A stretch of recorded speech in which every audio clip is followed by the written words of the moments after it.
শোনো, তোমার ভেতরের এই আওয়াজটা কি শুনতে পাচ্ছ, যেটা বারবার বলছে আরেকটু চেষ্টা করো?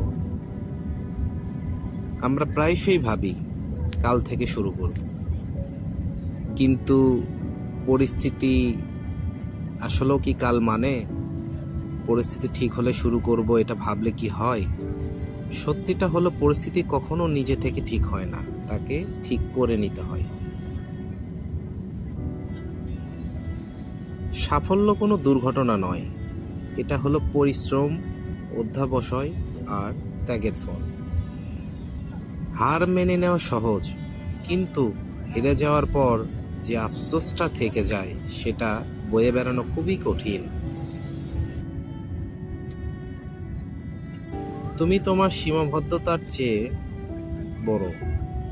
তোমার চারপাশের মানুষ কি বলছে তাতে কিছু যায় আসে না। দিন শেষে আয়নার সামনে দাঁড়িয়ে তুমি নিজেকে কি বলছো সেটাই আসল।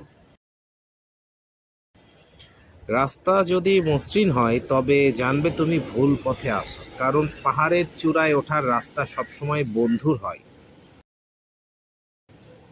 প্রতিটি ছোট পদক্ষেপ তোমার লক্ষ্যের দিকে এগিয়ে নিয়ে যাচ্ছে। হয়তো আজ ফল পাচ্ছ না, কিন্তু বীজ বপন করলে গাছ ঠিকই একদিন বড় হবে।